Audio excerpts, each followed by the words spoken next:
का मारक हथियार ओवैसी, जिसने फिर कर दी पाकिस्तान की ऐसी की तैसी, आज उसके बारे में भी बताऊंगा। प्रधानमंत्री नरेंद्र मोदी ने पहले पाकिस्तान की घर में घुसकर धज्जियां उड़ाई, फिर विदेशों में अपनी टीमें भेजकर पाकिस्तान को धुआं धुआं कर दिया। ये टीमें जब दुनिया भर में पाकिस्तान की धुलाई करके देश लौटी हैं, तो पीएम मोदी इनसे मुलाकात कर रहे हैं और इसकी आपको एक्सक्लूसिव तस्वीरें और वीडियोस दिखाता हूं। पीएम मोदी ने आज उन सारे डेलीगेशन से मुलाकात की जो दुनिया के अलग अलग देशों में ऑपरेशन सिंदूर के बाद भेजे गए थे। शशि थरूर से पीएम मोदी मिले, उसकी तस्वीरें आप देखिए। मनीष तिवारी वहां दिख रहे हैं, उनसे रिपोर्ट ली कि हाँ भाई बताइए आप लोग गए, क्या हुआ। आनंद शर्मा दिख रहे हैं, गुलाम नबी आजाद से पीएम मिले हैं, कांग्रेस के आनंद शर्मा से मिले हैं, शिवसेना की प्रियंका चतुर्वेदी से मिले हैं, एनसीपी की सुप्रिया सुले से मिले हैं, उन्होंने बातचीत की है, डीएमके की कनिमोई से मिले हैं। ये तस्वीरें देखकर देश की राजनीति में वो लोग बहुत जल भुन रहे होंगे जो भारत की कूटनीति पर सवाल उठा रहे हैं। ये तस्वीरें कांग्रेस को भी अच्छी नहीं लग रही होंगी, क्योंकि उसकी पार्टी के नेता ही नहीं बल्कि इंडी गठबंधन के नेताओं से पीएम मोदी मिल रहे थे। ये तस्वीरें देखिए, शशि थरूर, गुलाम नबी आजाद, आनंद शर्मा, सब किस तरीके से मिल रहे हैं। वहां पर प्रियंका चतुर्वेदी से मिल रहे हैं वो।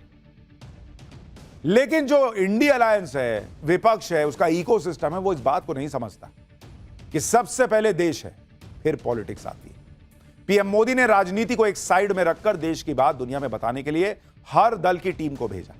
और ऐसा नहीं कि काम निकल गया तो अब निकलो, सबसे मिले हैं, सबसे पूछा है, जाना है, उनको एहसास कराया है कि वी वैल्यू यू। आपने देश के लिए अपनी पार्टी को साइड रख के जो किया है, हम उसको महत्व देते हैं। देखिए सलमान खुर्शीद से मिल रहा है, लेकिन कांग्रेस ने इस पर भी राजनीति की थी। अच्छा, मैं आपको एक चीज और दिखाऊं, इसमें आपको असदुद्दीन ओवैसी नहीं दिख रहा है। ओवैसी कहां गायब हो गए? ओवैसी दिल्ली आए थे लेकिन इस कार्यक्रम में नहीं दिख रहे। ओवैसी क्यों नहीं दिख रहे हैं, ये आगे बताऊंगा। लेकिन आप देखिए कि जो लोग सवाल उठा रहे थे, शशि थरूर पे कांग्रेस वालों ने कितने सवाल उठाए, लेकिन ना शशि थरूर जैसे नेताओं ने इसकी परवाह की, ना पीएम मोदी ने इसकी परवाह की कि विरोधी क्या कहें। क्योंकि नरेंद्र मोदी का एक ही मकसद है कि पाकिस्तान को हर तरफ से धोया जाए।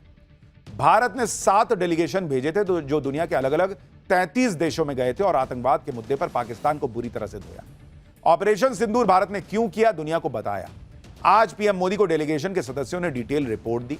डेलीगेशन में शामिल सदस्य जैसे शशि थरूर, गुलाम नबी आजाद, आनंद शर्मा, अनुराग ठाकुर, निशिकांत दुबे, मनीष तिवारी, पीएम मोदी को अपने टूर के बारे में जानकारी दी। इन्होंने जिस जिस देश में डेलीगेशन गया वहां किस तरह का रिस्पॉन्स मिला, यह बताया गया।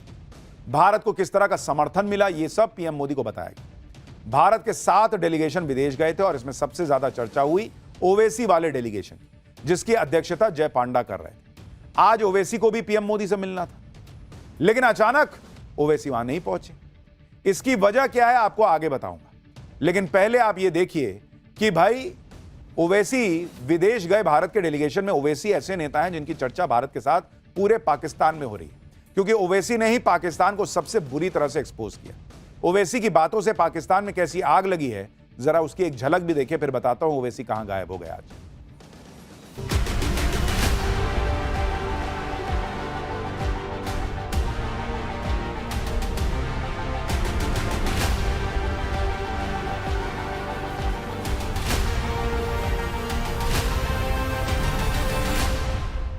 पाकिस्तान मुर्दाबाद, पाकिस्तान मुर्दाबाद, भारत जिंदाबाद, भारत जिंदाबाद। छोड़िए ना, बचपने की बातें नहीं करना। पाकिस्तान में तुम एक मलेरिया की दवा नहीं बना सकते, तुम एक मोटरसाइकिल का टायर तैयार नहीं कर सकते। भारत बहुत आगे है, भारत से पंगा मत लो। इनको आईने में अपनी सूरत देखना चाहिए। तुम कौन सा मिसाइल टेस्ट करते, टेस्ट कर लो, याद रखो, मगर भारत तुम्हारे से ताकतवर है और हमेशा रहेगा इंशाअल्लाह। प्रधानमंत्री मोदी ने पहले तो ऑपरेशन सिंदूर से पाकिस्तान और पाकिस्तान के आतंकियों को ठोका। उसके बाद दुनिया भर में पाकिस्तान को एक्सपोज करने के लिए जो मिशन छोड़ा और छेड़ा, उसके लिए आप तस्वीरें देखिए कि उसमें जो स्ट्राइक करने वाले लोग वो किस तरीके से अब मिलकर आए। और उसमें सबसे बड़ा हथियार असदुद्दीन ओवैसी और शशि थरूर जैसे नेता थे। सबसे ज्यादा चर्चा शशि थरूर और ओवैसी की हुई, क्योंकि वो नेता हैं जो भारत में तो पीएम मोदी और बीजेपी पर हमला कर रहे थे, लेकिन जब देश की बात आई तो भारत के पक्ष में खड़े दिखते हैं। शशि थरूर नरेंद्र मोदी के खिलाफ, बीजेपी के खिलाफ जो सबसे बड़ी पार्टी है उसके नेता हैं, कांग्रेस के। ओवैसी न सिर्फ नरेंद्र मोदी और बीजेपी की पॉलिटिक्स का विरोध करते हैं, बल्कि वो मुसलमान भी हैं, और इसलिए पाकिस्तान के नैरेटिव को तोड़ना कि भारत में मुसलमान बड़ा परेशान है, हम तो कश्मीर के मुसलमानों की बात करते हैं, ओवैसी ने जाकर धज्जियां उड़ा दी। यानी नरेंद्र मोदी की स्ट्रैटेजी एकदम परफेक्ट रही, और खास तौर पर ओवैसी ने पाकिस्तान को ऐसे ऐसे जख्म दिए कि पाकिस्तान में आज भी ओवैसी की चर्चा होती है। पीएम मोदी ने जो काम किया था उसे ओवैसी ने बखूबी पूरा किया, और इसका नतीजा यह हुआ कि आज पाकिस्तान में ओवैसी को न जाने क्या क्या कहा जा रहा है। पाकिस्तान के मौलाना तो ओवैसी का नाम ले लेकर तकरीरें कर रहे हैं। पाकिस्तान के पीएम शहबाज और सेना प्रमुख ओवैसी की दलीलों की काट नहीं खोज पा रहे। यह थी नरेंद्र मोदी की पॉलिटिकल स्ट्रैटेजी। आप देखिए ओवैसी ने कैसे पाकिस्तान के नैरेटिव को तार तार कर दिया। भाई, पाकिस्तान ने कहा वो आतंकवाद से पीड़ित है, ओवैसी ने कहा पाकिस्तान आतंकवाद की दुकान है। पाकिस्तान ने कहा भारत ने हमला किया, ओवैसी ने कहा भारत ने आतंकवाद पर अटैक किया। पाकिस्तान ने कहा भारत में मुसलमान सुरक्षित नहीं है, ओवैसी ने कहा भारत में 20 करोड़ मुसलमान सुरक्षित रहते हैं। पाकिस्तान ने कहा भारत आतंकवाद फैला रहा है, ओवैसी ने कहा भारत सालों से आतंकवाद से पीड़ित है। पाकिस्तान ने कहा हमारा आतंकवाद से कोई लेना देना नहीं है, ओवैसी ने कहा कि पाकिस्तान मानवता के लिए दुश्मन है। पाकिस्तान ने कहा हम भारत को करारा जवाब देंगे, ओवैसी ने कहा मलेरिया की दवा तो तुमसे बनती नहीं, तो हमसे क्या टक्कर लोगे। सबसे बड़ी बात यह है कि असदुद्दीन ओवैसी ने यह सारी बातें मुस्लिम देशों में जाकर कहीं। पाकिस्तान जो बात बात पर मुसलमान देशों का हवाला देता है कि वो उसके साथ हैं, उन्हीं देशों में ओवैसी ने पाकिस्तान को भिगो भिगो के धोया। यानी नरेंद्र मोदी ने जो रणनीति बनाई थी उसमें सबसे बड़ा हथियार शशि थरूर और ओवैसी जैसे नेता भारत के लिए साबित हुए। भारत से लेकर अलग अलग देशों तक ओवैसी ने पाकिस्तान को कायदे से रगड़ा। एक बार ओवैसी ने कैसे पीएम मोदी के लिए वो स्ट्राइक की जो भारत के बहुत काम आ रही है, उसकी एक झलक दिखाता हूं। पाकिस्तान में तुम एक मलेरिया की दवा नहीं बना सकते, तुम एक मोटरसाइकिल का टायर तैयार नहीं कर सकते। भारत बहुत आगे है, भारत से पंगा मत लो। अल्लाह का शुक्र है कि हमारे बुजुर्ग नहीं गए वहां पर, वरना इन पागलों को हमको देखना पड़ता। जो लोग गए उनको बर्दाश्त कर रहे हैं। हमको पाकिस्तान से कभी मतलब था, ना कभी रहेगा। अरे ये तुमको शर्म नहीं है कि तुम तुम्हारे मुल्क को चीन के पास गिरवी करती हो और तुम इस्लाम की बात करते हो। वो चीन जो जिनजियांग में मुसलमानों को 20 लाख मुसलमानों को कैद में बंद कर दिया, जिनको जबरन सूअर खिलाया जा रहा है चीन में, आज वो मिनिस्टर इस्लाम की कामयाबी की बात करता है। पाकिस्तान को एक्सपोज करने के लिए भारत के 7 डेलीगेशन ने किस तरह से काम किया और कैसे पीएम मोदी के इस फैसले से आतंकवाद के खिलाफ ऑपरेशन सिंदूर और भारत के स्टैंड को दुनिया ने माना, अब आपको यह भी बताता हूं। ऑपरेशन सिंदूर के बाद कोलंबिया ने पाकिस्तान के पक्ष में स्टेटमेंट दिया। कोलंबिया ने ऑपरेशन सिंदूर में मारे गए आतंकियों के प्रति संवेदना जताई। भारत के डेलीगेशन ने कोलंबिया की सरकार को ऑपरेशन सिंदूर के बारे में बताया। भारत का स्टैंड समझने के बाद कोलंबिया ने पाकिस्तान के पक्ष में जो अपना स्टेटमेंट दिया था वो वापस ले लिया, और इसी तरह से अमेरिकी उपराष्ट्रपति जेडी वेंस से भारत का डेलीगेशन मिला। जेडी वेंस ने काफी देर भारत के डेलीगेशन से बात की और ऑपरेशन सिंदूर पर भारत के स्टैंड को समझा।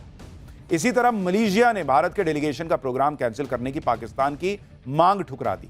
पाकिस्तान ने मुस्लिम देश का हवाला देते हुए मलेशिया से भारत के डेलीगेशन के कार्यक्रम को रद्द करने की मांग की थी, लेकिन मलेशिया ने पाकिस्तान की मांग ही ठुकरा दी और भारत के डेलीगेशन के सारे प्रोग्राम आयोजित हुए। यानी जहां जहां भारत के सांसदों का डेलीगेशन गया, वहां पाकिस्तान की पोल पट्टी खुलती चली गई। मुस्लिम देशों में ओवैसी ने मोर्चा संभाला। सऊदी अरब के बड़े नेताओं के सामने ओवैसी ने पाकिस्तान का मुस्लिम कार्ड फेल कर दिया। सुनिए ओवैसी को जो बता रहे हैं कि किस तरह मीटिंग की तैयारी तक की गई थी। इतना बैक टू बैक मीटिंग्स थे, और फिर उस मीटिंग से जाने से पहले जय पांडा सबको बुलाकर बात करके, भाई इसमें हमको इनसे मिल रहे हैं, इस तरह बोलना है, उसमें गुलाम नबी आज़ाद साहब हैं, मैं हूँ, श्रृंगला साहब हैं, एक कलेक्टिवली रात भर बैठकर बात करना, फिर सुबह जाने से पहले फिर बात करना, फिर जाना, फिर मीटिंग से निकलने के बाद कैसा महसूस हुआ, फिर नेक्स्ट मीटिंग में कैसा करना चाहिए। मैं एक एग्जांपल दे रहा हूं कि रियाद में हमारी meeting his excellency Adil Zubair साहब से हुई, जो एक जमाने में फॉरेन मिनिस्टर थे, अब फॉरेन मिनिस्टर सऊदी अरेबिया के। 2 घंटे मीटिंग चली, 2 आवर्स। लेकिन आपके मन में भी सवाल होगा, अगर ओवैसी इतने शिद्दत से पाकिस्तान को एक्सपोज कर रहे थे तो आज प्रधानमंत्री मोदी से मिलने क्यों नहीं पहुंचे? वो जो तस्वीरें आई आज मुलाकात की, उसमें ओवैसी क्यों नहीं दिख रहे हैं?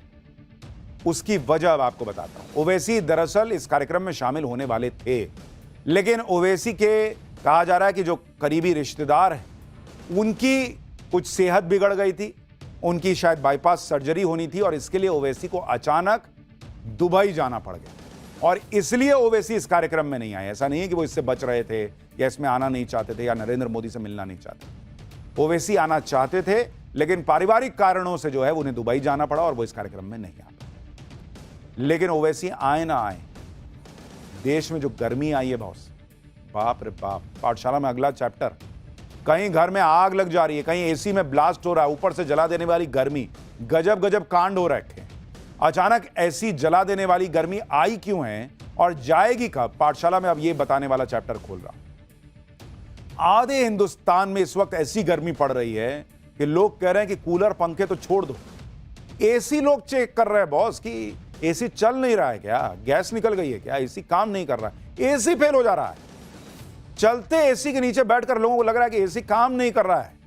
ऐसी भीषण गर्मी है कि एसी बाप बाप कर दे रहा है और घर से बाहर निकल जाओ तो ऐसा लग रहा है जैसे शरीर को किसी ने तंदूर में डाल दिया। दिल्ली से लेकर राजस्थान तक ऐसी गर्मी पड़ रही है जो बर्दाश्त से बाहर की। हालत यह हो गई है कि कहीं एसी में ब्लास्ट हो जा रहे हैं, कहीं हल्की सी चिंगारी भीषण आग की वजह बन जा रही है। इस गर्मी से जान बचाने के लिए जिसे मौका मिल रहा है पहाड़ों की तरफ भागा जा रहा है, लेकिन वहां लोगों को नई आफत से सामना करना पड़ रहा है। क्या उत्तराखंड, क्या हिमाचल, सड़कों पर ऐसा भयंकर ट्रैफिक जैम लग गया है, 1-1 किलोमीटर की दूरी तय करने में घंटों लग जा रहे हैं। आज पाठशाला में आधे हिंदुस्तान में गर्मी से मचे हाहाकार के पाकिस्तानी कनेक्शन के बारे में भी बताऊंगा।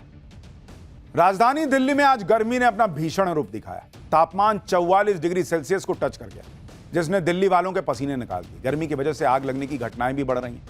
आज एक घटना दिल्ली के द्वारका में हुई, जहां एक छोटी सी चिंगारी से भड़की आग ने पूरे फ्लैट को अपनी चपेट में ले लिया। आग फ्लैट में बने मंदिर से भड़की और पीवीसी पैनल होने की वजह से देखते ही देखते पूरे फ्लैट में आग की ऊंची ऊंची लपटें निकलने लगी। आप तस्वीरें देखिए बॉस, इतनी खौफनाक तस्वीरें हैं। आग द्वारका के शब्द अपार्टमेंट के टॉप फ्लोर में लगी। आग इतनी भीषण थी कि जान बचाने के लिए फ्लैट में मौजूद 2 बच्चों और उनके पिता ने नीचे छलांग लगा दी, क्योंकि वो बच नहीं सकते थे। तीनों को अस्पताल ले जाया गया, लेकिन उनकी जान नहीं बचाई जा सकी। सुनिए एक बार। It's going bad. Please do something fast. 3 लोग नीचे गिर गए हैं। It's going bad. Please do something fast. 3 लोग नीचे गिर गए हैं। चश्मदीदों के मुताबिक अपार्टमेंट के टॉप फ्लोर में आग लगने के दौरान एसी में ब्लास्ट होने की आवाज सुनाई थी। आप भी चश्मदीदों को एक बार सुनिए। 10 के टाइम की बात है। मैं इधर से रास्ते से गुजर रहा था तो बहुत तगड़ी धुआं लगी हुई थी, तो हमने बाइक यहाँ पे बगल में खड़ा करा, देखा तो 7-8 आदमी एक साथ ही फ्लोर से नीचे कूद गए। आपके सामने कूदे? हाँ जी, भीषण आग थी और आग से एसी भी ब्लास्ट कर रहा था। अच्छा। तो हमने कोशिश करी 2 बच्चे को बचाने की, लेकिन वो बचा नहीं पाया। वो मैं लेके आकाश हॉस्पिटल गया, लेकिन डॉक्टर ने सॉरी बोल दिया। उसके लिए छोटी सी गुड़िया थी 8-9 साल की और एक बच्चा था 10-11 साल का, लेकिन वो बच्चे बच नहीं पाए। सोचिए कितनी दुखद घटना है कि एक तो पहले वो आग में फंस गए, कुछ नहीं सूझा होगा तो पिता ने बच्चों के साथ छलांग लगाया कि शायद बच जाए, हड्डी टूटेगी लेकिन बच जाए। लेकिन न पिता बचे न दोनों बच्चे बचे। हालांकि एक थ्योरी ये भी चल रही है, एक बात ये भी कही जा रही है कि घर में हवन हुआ था, शायद उसकी वजह से आग लगी। लेकिन जो भी घटना हुई वो बहुत ही भयावह थी। हालांकि दिल्ली नहीं, उत्तर भारत के ज्यादातर राज्यों में इस वक्त भयंकर गर्मी पड़ रही। घर हो या दुकान को ठंडा रखने वाला एयर कंडीशनर खुद गर्म होकर फटने लगा है। यह तस्वीर दिल्ली के जनकपुरी इलाके की है, जहां घर में लगे एसी में ब्लास्ट होने से अफरा तफरी मच गई। एसी के आउटर यूनिट में लगी आग ने पूरे घर को चपेट में ले लिया और फ्लैट में सब कुछ जलकर खाक हो गया। एसी की वजह से लगी आग ने पूरे फ्लैट को खंडहर बना दिया। घर में रखा पूरा सामान जल गया और दीवारों का पेंट तक उतर गया। इसी तरह यूपी के झांसी में एक शोरूम में लगे एसी के आउटर यूनिट में भीषण गर्मी की वजह से आग लग गई। कुछ ही देर में आग नीचे के फ्लोर तक पहुंच गई। फायर ब्रिगेड की मदद से कड़ी मशक्कत के बाद आग को बुझाया जा सका। भाई लोग, इतनी गर्मी है कि चला के छोड़ दे रहे हैं एसी, और एसी जो है वो अब उसकी सर्विस हुई नहीं हुई पता नहीं, उसमें कांड हो जा रहा है। देश भर में हीट वेव और लू के लिए नौतपा को वजह माना जाता रहा है, जो इस बार 25 मई से शुरू होकर 2 जून को खत्म हो चुका है। लेकिन नौतपा खत्म होने के बाद आधा हिंदुस्तान तपती गर्मी में झुलसने लगा है। इस झुलसाने वाली गर्मी का पाकिस्तान कनेक्शन भी सामने आ रहा है। मौसम विभाग के मुताबिक नौतपा खत्म होने के बाद अब पाकिस्तान के रेगिस्तानी इलाकों से सूखी और गर्म पश्चिमी हवाएं भारत पहुंच रही हैं। इनकी सबसे ज्यादा मार राजस्थान, पंजाब, हरियाणा, दिल्ली, उत्तर प्रदेश, मध्य प्रदेश और गुजरात में पड़ रही है। इन राज्यों के ज्यादातर इलाकों में भयंकर लू चल रही है। दिल्ली में अगले 3 दिनों तक हीट वेव का रेड अलर्ट जारी किया गया है। राजस्थान के कई जिलों में भी भीषण हीट वेव का रेड अलर्ट है, जबकि पश्चिमी यूपी के कई जिलों में अगले 3 दिनों तक लू का ऑरेंज अलर्ट जारी किया गया है। मैदानी इलाकों में गर्मी के 3rd डिग्री टॉर्चर से बचने के लिए बड़ी संख्या में लोगों ने पहाड़ों की तरफ कूच करना शुरू कर दिया है। हालत यह है कि उत्तराखंड और हिमाचल प्रदेश के टूरिस्ट स्पॉट खचाखच भरने लगे हैं। भाई जिसको जो समझ में आ रहा है आसपास के इलाकों में चला जा रहा है कि भाई वहां ठंडक मिलेगी। ये तस्वीरें नैनीताल की तरफ जाने वाली सड़क की है। इसमें कई किलोमीटर तक गाड़ियों की कतार ही कतार नजर आ रही है। आप देखिए ना बॉस, खाली गाड़ी खड़ी है सड़क पर, ट्रैफिक जैम लग गया इतना भीषण कि नैनीताल पहुंचने के लिए 1 किलोमीटर की दूरी तय करने में घंटों लग जा रहे हैं। इस बीच नैनीताल से कुछ दूर पहले का एक वीडियो भी सोशल मीडिया पर वायरल हो रहा है। पुलिसकर्मी माइक से